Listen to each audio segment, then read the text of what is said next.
Kepala Kepolisian Republik Indonesia Jenderal Tito Karnavian mengatakan dalam menyelidiki dugaan penistaan terhadap agama Islam yang melibatkan Gubernur non-aktif Basuki Cahayapurnama atau Ahok, kepolisian akan langsung melakukan gelar perkara secara terbuka. Tito mengatakan, hal tersebut juga merupakan instruksi dari Presiden Joko Widodo. Dengan begitu, kata Tito, masyarakat Indonesia bisa turut menyaksikan secara langsung penyidikan terhadap mantan Bupati Belitung Timur itu. Kami akan lakukan gelar perkara secara terbuka, live. Ini memang tidak wajar dilakukan, tapi ini pengecualian. Presiden Joko Widodo meminta ini dibuka ke publik, ujar Tito Karnavian saat menggelar konferensi pers di Istana Negara. Tito menambahkan, tahapan proses penetapan seseorang menjadi tersangka harus melalui tahap penyelidikan, dan itu dimulai sejak pertama kali kepolisian menerima laporan. Setelah itu penyidik akan melakukan gelar perkara untuk menentukan apakah seseorang melakukan tindak pidana atau tidak. Jika tidak, maka perkara akan dihentikan.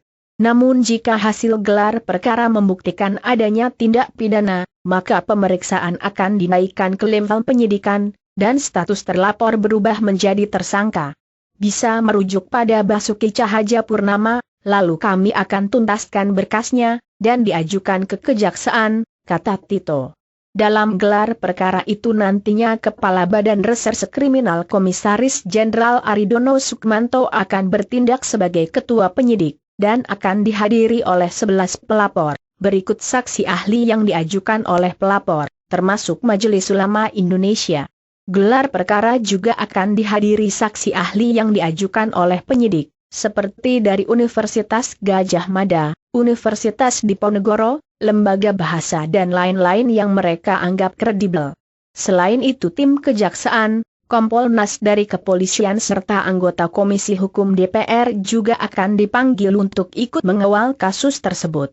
Dengan gelar perkara secara terbuka, dan kami buka kepada publik, semacam sidang, kami harap publik dapat menilai kejernihan kasus ini seperti apa, bisa melihat apa yang dilakukan penyidik, dan isi dari terlapor sendiri. Kami akan lakukan dalam waktu maksimal 2 minggu, ujar Tito.